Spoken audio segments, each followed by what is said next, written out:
वो भी एक दौर था, ये भी एक दौर है, वो भी राजतंत्र था, ये भी एक लोकतंत्र है। उस समय राजाओं का शासन, आज जनता का शासन है। मिल गया हमें वो प्रशासन जो किया जाता जनता के द्वारा है। नमस्कार दोस्तों, मैं हूं जतिन पाठक और आपका स्वागत करता हूं अपने यूट्यूब चैनल पे जिसका नाम है जतिन एडु ग्रुप।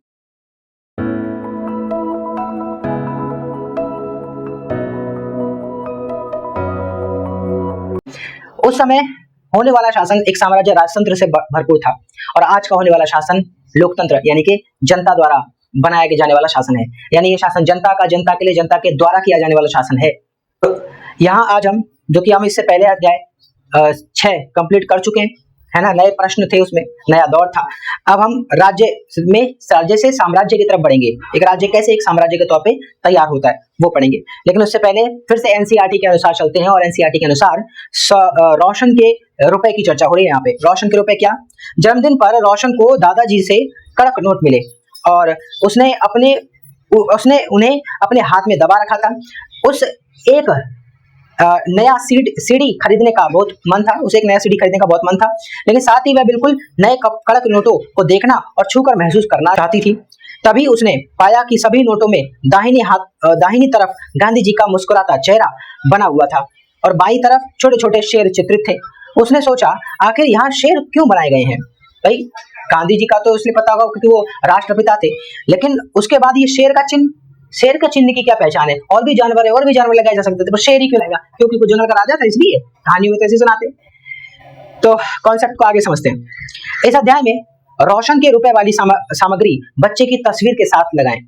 हम जिन शेरों के चित्र रुपयों पैसों पर देखते हैं उनका एक लंबा इतिहास है ना। अशोक का स्तंभ, एक तरीके से शेरों वाला स्तंभ शीर्ष है। ये 4 हैं, 3 ही दिखते हैं हमको क्योंकि फ्रंट साइड है। उन्हें पत्थरों को काटकर बनाया गया और फिर उन्हें सारनाथ में एक विशाल स्तंभ पर स्थापित किया गया था। इतिहास के महानतम राजाओं में से एक अशोक के निर्देश पर इसके जैसे कई स्तंभों और पत्थरों पर अभिलेख उत्कीर्ण किए गए थे। अशोक के द्वारा ही करवाए गए थे। इसके पहले कि हम यह जानें कि अभिलेखों में क्या लिखा है, यह समझने की कोशिश करें कि उनके राज्य को साम्राज्य क्यों कहा जाता था। अशोक जिस साम्राज्य पर शासन करते थे उसकी स्थापना उनके दादा चंद्रगुप्त मौर्य ने लगभग 2300 साल पहले की थी। तो मौर्य साम्राज्य, है ना, के संस्थापक चंद्रगुप्त मौर्य, ये सब हम पढ़ चुके हैं। ठीक है। चाणक्य या कौटिल्य नाम के एक बुद्धिमान व्यक्ति ने चंद्रगुप्त की सहायता की थी और चाणक्य के कई विचार हमें अर्थशास्त्र नामक किताब में मिल जाते हैं। साम्राज्य में बहुत से नगर थे। मानचित्र में उन्हें काले बिंदु में दिखाया गया है। इनमें साम्राज्य की राजधानी पाटलिपुत्र, उज्जैन और तक्षशिला जैसे नगर प्रमुख थे। तक्षशिला उत्तर पश्चिम और मध्य एशिया के लिए आने जाने का मार्ग था। दूसरी तरफ उज्जैन उत्तरी भारत से दक्षिणी भारत जाने वाले रास्ते में पड़ता था। शायद नगरों में व्यापारी, सरकारी अधिकारी और शिल्पकार रहा करते थे। आइए आपको इस शेर शीर्ष वाले स्तंभ को दिखाई, तो आपने देखा ही होगा। ये देखिए, शेरों वाला स्तंभ शीर्ष, ये शीर्ष है। अब अच्छा, वंश को पढ़ लेते हैं एक बार। जब एक ही परिवार के कई सदस्य एक के बाद एक राजा बनते हैं तो उन्हें एक ही वंश का कहा जाता है। और मौर्य वंश में 3 महत्वपूर्ण राजा हुए। सबसे पहले चंद्रगुप्त, फिर उनका बेटा बिंदुसार और बिंदुसार का पुत्र अशोक, तो दादा थे इनके चंद्रगुप्त। तो ये 3 प्रमुख हुए। जिन जगहों पर अशोक के शिलालेख मिले हैं उन्हें लाल बिंदुओं से दिखाया गया है। अच्छा, ये मैपिंग भी देख लेते हैं एक बार। चलिए मैं साइड हो जाता हूँ।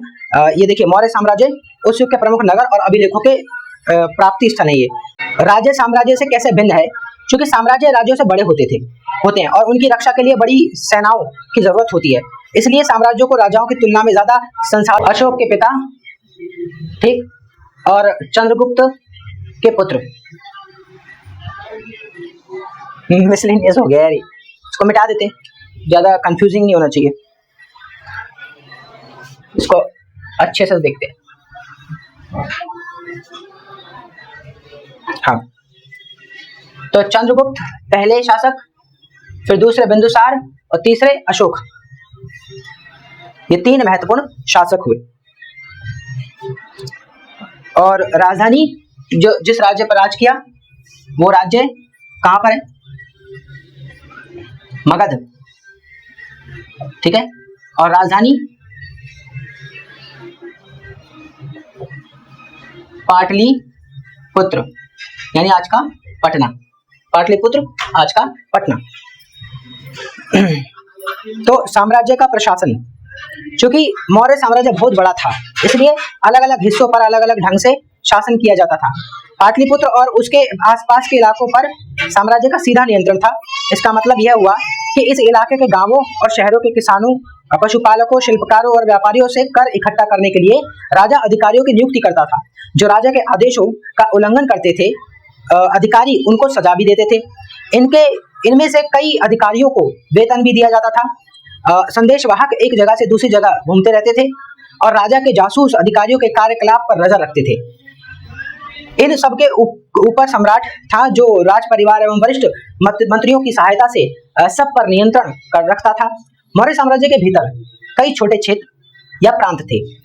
इन पर तक्षशिला या उज्जैन जैसे प्रांतीय राजधानियों से शासन किया जाता था और अक्सर राजकुमारों को वहां का राज्यपाल या गवर्नर बनाकर भेजा जाता था। लेकिन ऐसा लगता है कि इन जगहों पर स्थानीय परंपराओं और नियमों को ही माना जाता था। प्रादेशिक केंद्रों के बीच विस्तृत क्षेत्र थे। इनके इलाकों में मौर्य शासक सिर्फ मार्गों और नदियों पर नियंत्रण रखने की कोशिश करते थे, जो कि आवागमन के लिए महत्वपूर्ण थे। यहाँ से उन्हें जो भी संसाधन कर और भेंट के रूप में मिलते थे, उसे इकट्ठा किया जाता था। उदाहरण के लिए अर्थशास्त्र में यह लिखा है कि उत्तर पश्चिम कंबल के लिए और दक्षिण भारत सोने की कीमती पत्थरों के लिए प्रसिद्ध था। संभव है कि संसाधन नजराने के रूप में इकट्ठे किए जाते थे और अंत में जंगल वाले इलाके आते थे। वहां रहने वाले लोग काफी हद तक स्वतंत्र थे। उनसे यह उम्मीद की जाती थी कि वह मौर्य पदाधिकारियों को हाथी, लकड़ी, मधु और मोम जैसी चीजें लाकर दें। बस दोस्तों, इसको यहीं तक रोकते हैं, फिर आगे राजधानी में सम्राट के बारे में पढ़ेंगे। और ये आज का सिर्फ इंट्रो था कि एक साम्राज्य कैसे बनता है, और कल की वीडियो में इसको यहीं से शुरू करेंगे। धन्यवाद।